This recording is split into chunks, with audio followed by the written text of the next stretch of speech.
Pemirsa Komisi Pemilihan Umum tadi sudah kita simak bersama-sama telah menetapkan 3 orang pasangan calon presiden atau 3 pasang calon presiden dan calon wakil presiden. Yang pertama kali mendaftar ke KPU pemirsa kita lihat di layar kaca adalah pasangan Anies Rashid Baswedan dan juga Muhaimin Iskandar. Kita akan mencoba sedikit mengulik profil singkat dari mereka, dari pasangan ini pemirsa. Meskipun sampai sekarang kita masih menanti nanti berdasarkan pengundian nomor berapa yang akan didapatkan oleh pasangan Anies dan juga Muhaimin ini atau yang biasa disingkat mereka sudah menyebut diri mereka sebagai Amin pemirsa. Anies Baswedan lahir di Kuningan 7 Mei 1969, saat ini berusia 54 tahun dengan total harta kekayaan ini mencapai saat ini 11,19 miliar rupiah. Sebelumnya Anies Baswedan ini pernah menjabat sebagai seorang Menteri Pendidikan di Indonesia tentu saja, kemudian juga pernah menjadi Gubernur Gubernur DKI Jakarta pemirsa. Dan dia juga merupakan dikenal sebagai tokoh pendidikan ataupun juga akademisi. Nah kemudian untuk pasangan calon wakil presiden yang mendampingi Anies Rashid Baswedan ada nama Muhaimin Iskandar, lahir di Jombang 24 September 1965, saat ini berusia 57 tahun dengan total kekayaan mencapai 27,28 miliar. Ya berasal dari politisi juga PKB begitu ya, yang akhirnya dipercaya oleh koalisi pendukung Anies Baswedan untuk mendampingi Anies Baswedan menjadi calon wakil presiden Republik Indonesia.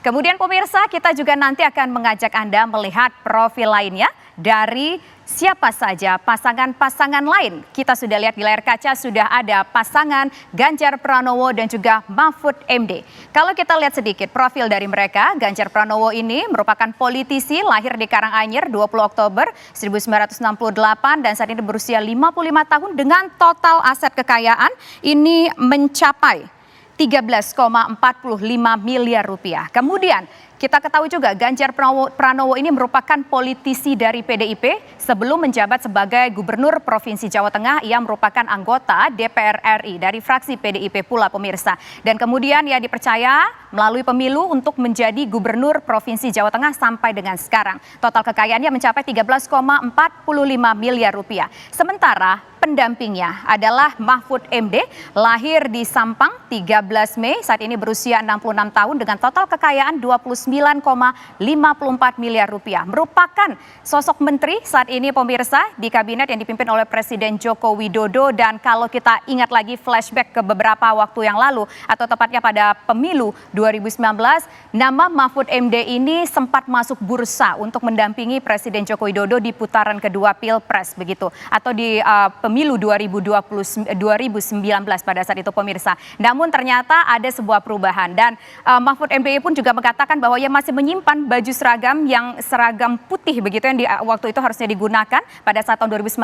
Kemudian ternyata baju tersebut dia pergunakan kembali pada saat deklarasi pasangan Ganjar Pranowo dan juga Mahfud MD. Kita lihat akan seperti apa pertempuran di antara ketiga pasangan calon presiden dan calon wakil presiden ini. Selanjutnya kita melihat ada pasangan yang terakhir yang mendaftarkan diri ke KPU untuk menjadi pasangan calon presiden dan juga wakil presiden, yaitu ada pasangan Prabowo Subianto dan Gibran Rakabuming Raka. Prabowo Subianto lahir 17 Oktober 1951 dan saat ini sudah berusia 72 tahun dengan total kekayaan mencapai 2,03 triliun rupiah. Sementara Gibran Rakabuming Raka ini lahir di Surakarta 1 Oktober 1987 dan saat ini berusia 36 tahun dengan total kekayaan mencapai 26,03 miliar. Nah kalau berbicara soal Prabowo cukup unik, Prabowo Subianto sudah pernah 2 kali berusaha mengikuti kontestasi Pilpres, namun pada saat itu pemirsa dinyatakan belum berhasil. Apakah kira-kira saat ini ia akan berhasil menjadi Presiden Republik Indonesia?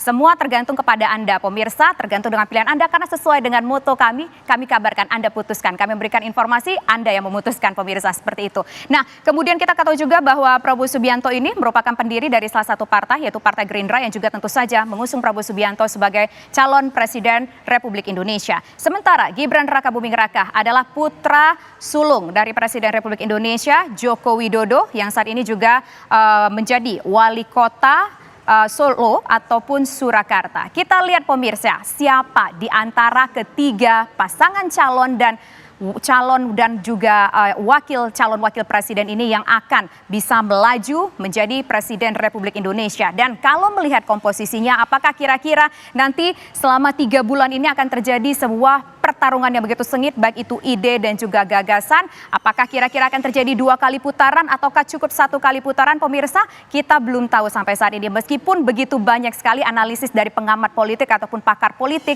yang mencoba-coba menerka tampaknya bisa 1 putaran, tapi ada juga menilai 2 putaran. Nah, kalau kita ingat, setelah beberapa waktu yang lalu ini, setelah ada putusan MK ataupun setelah ada putusan MK, dari hasil elektabilitas untuk ketiga pasangan calon ini cukup menarik, pemirsa. Kalau dari hasil yang ada, misalkan dari sejumlah lembaga survei, ada indikator dan juga Indobarometer menyebutkan ternyata pasangan Prabowo Subianto dan juga Gibran Raka Buming Raka ini, pemirsa, mengalami kenaikan elektabilitas sekitar hampir 7 sampai dengan 8%. Dan demikian pula dengan pasangan Anies Baswedan dan juga Muhaimin Iskandar yang juga ternyata mengalami kenaikan elektabilitas. Sementara berbanding terbalik dengan pasangan Ganjar Pranowo dan juga Mahfud MD yang justru mengalami penurunan, pemirsa. Waktu masih terus berjalan. Hari ini 14 November 2023, pencoblosan suara dilakukan nanti 14 Februari 2024. Masih ada waktu 3 bulan, pemirsa, bagi Anda untuk memutuskan siapa yang akan memimpin Indonesia selama 5 tahun ke depan. Termasuk juga, pemirsa, nanti malam kita masih akan menantikan kira-kira masing-masing calon presiden dan calon wakil presiden ini mereka akan mendapatkan nomor urut berapa ya? Apakah sesuai dengan harapan mereka masing-masing? 1, 2, dan 3 kita nantikan nanti malam pada pukul 19.30 pemirsa. Kami masih akan kembali dengan sejumlah informasi penting lainnya. Tetaplah bersama kami.